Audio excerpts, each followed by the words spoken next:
Hello good morning. ಇವತ್ತೊಂದು simple ಆಗಿರೋವಂಥ ರೆಸಿಪಿನ share ಮಾಡ್ತಾ ಇದ್ದೀನಿ. ತುಂಬಾ ಟೇಸ್ಟಿಯಾಗಿರುತ್ತೆ. ಆಲ್ಮೋಸ್ಟ್ ಕೈಮಾ ಅಂತಂದರೆ ಎಲ್ಲರೂ ಕೂಡ ಮಟನ್ನ ಪ್ರಿಫರ್ ಮಾಡ್ತಾರೆ. ಸೊ ನಾನು ಇವತ್ತು ಚಿಕನ್ನಲ್ಲಿ ಕೈಮಾ ಉಂಡೆನ ಮಾಡಿ ಶೇರ್ ಮಾಡ್ತಾ ಇದ್ದೀನಿ. ಸೊ ತುಂಬಾ ಚೆನ್ನಾಗಿರುತ್ತೆ.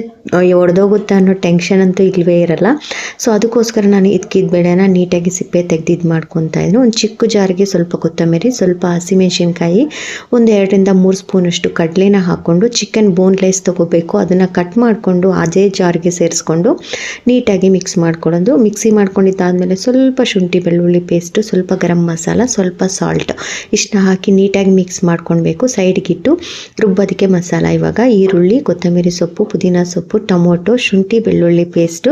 ನಿಮ್ಮ ಹತ್ರ ಶುಂಠಿ ಬೆಳ್ಳುಳ್ಳಿ ಕೂಡ ಹಾಕೊಬೋದು. ಸ್ವಲ್ಪ ಫ್ರೆಶ್ ಕೊಬ್ಬರಿ ಇತ್ತು ಅಂದರೆ ಕಾಯಿ ತುರಿ ಅದನ್ನು ಹಾಕ್ಕೊಂಡು, ಧನಿಯಾ ಪುಡಿ, ಖಾರದ ಪುಡಿ, ಸ್ವಲ್ಪ ಗರಂ ಮಸಾಲ ಇಷ್ಟನ್ನೆಲ್ಲ ಸೇರಿಸ್ಕೊಂಡು ಸ್ವಲ್ಪ ಸೋಂಪು ಕೂಡ ಸೇರಿಸ್ಕೊಂಡು ನೀಟಾಗಿ ಮಿಕ್ಸಿ ಮಾಡಿಕೊಂಡ್ರೆ ನುಣ್ಣಗೆ ಪೇಸ್ಟ್ ಮಾಡ್ಕೋಬೇಕು. ಅವಾಗ ಟೇಸ್ಟ್ ತುಂಬ ಚೆನ್ನಾಗಿರುತ್ತೆ.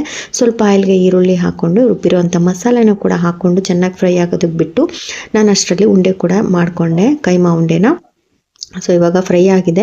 ಈಗ ಇದಕ್ಕಿದ ಬೇಳೆ ಅವರೆಕಾಳು ಇರುತ್ತಲ್ಲ ಅದನ್ನು ಹಾಕ್ಕೊಂಡು ನೀಟಾಗಿ ಮಿಕ್ಸ್ ಮಾಡಿಕೊಂಡು ಸ್ವಲ್ಪ ಉಪ್ಪು ಎಲ್ಲ ಕರೆಕ್ಟಾಗಿದೆಯಾ ಚೆಕ್ ಮಾಡ್ಕೊಳ್ಬೇಕು.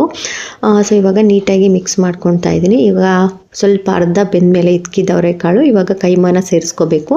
ಇದು ಮೇಲೆ ತೇಲುತ್ತೆ, ತುಂಬ ಚೆನ್ನಾಗಿರುತ್ತೆ. ಒಂದ್ಸತಿ ಮಿಸ್ ಮಾಡದೆ ಟ್ರೈ ಮಾಡಿ. ಮುದ್ದೆ ಜೊತೆಗೆ, ಚಪಾತಿ ಜೊತೆಗೆ, ಯಾವ್ದು ಜೊತೆ ಕೂಡ ಮಾಡ್ಬೋದು. ನಾನು ಮಧ್ಯಾಹ್ನ ಮುದ್ದೆ ಮಾಡಿದ್ದೆ, ನೈಟ್ ಚಪಾತಿ ಜೊತೆಗೆ ಮಾಡಿದ್ವಿ.